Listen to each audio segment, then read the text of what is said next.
يا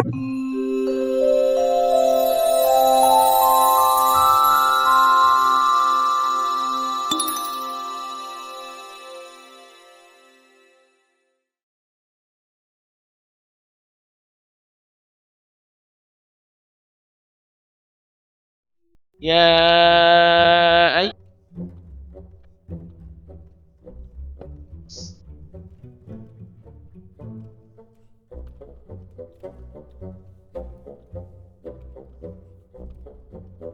خب این آیه شریفه یا ایها الذین آمنوا کتب علیکم الصیام کما کتب علی الذین من قبلکم لعلکم تتقون. این لعل شاید تقوا پیشه کنید، این به معنای امیده، یعنی امید این هست که این اتفاق بیفته. خب در مورد خدای متعال امید معنا نداره، خدا عالم به سر و خفیات و همه چیز، امید معنی نداره. بنابراین مراد این است که این ماه رمضان را، این تشریع الهی را قرار دادیم تا زمینه‌ای باشد، بستری باشد برای رواج تقوا. خطاب هم لعلکم تتقون، خطاب به عموم است، یعنی بین شما مردم تقوا رواج پیدا کن. ماه رمضان بنابراین ماه رواج تقواست.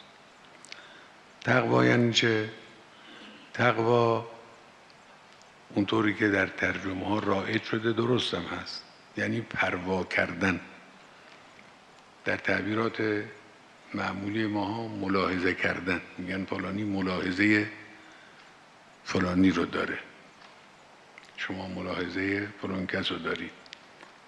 پروا یعنی این، پروا کردن، ملاحظه کردن، این معنای تقواست. اتقوا الله یعنی ملاحظه خدا رو بکنید، پروا داشته باشید از خدای متعال.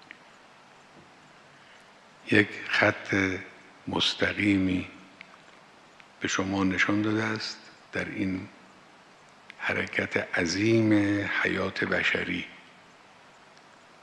که محفوف به مشکلات، مثل زمینی که فرض کنید این گوشه اون گوشش مین وجود داره در زمین، یه راهی رو باز میکنن، میگن این راه سلامت، راه امنیت، از اینجا برید، صراط مستقیم این.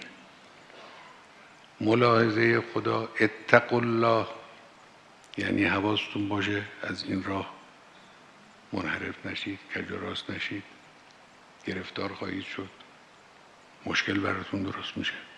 اگر از این راه رفتید اون وقت نتایج خوبی به دست شما خواهد رسید. اون نتایج را هم خدا در قرآن مکرر در آیات متعدد قرآنی بیان کرده. لعلکم ترحمون، اتقوا الله لعلکم ترحمون، رحمت الهی. لعلکم تفلحون، فلاح، فلاح یعنی رستگاری. اگر تقوا بود رستگاری برای انسان پیش میاد. لعلکم تهتدون، در بعض از آیات هست تقوا موجب هدایت. وقتی تقوا پیشه کردید مشکلات، کوره راه ها از جلو شما عقب خواهد رفت، راه درست برای شما روشن خواهد شد.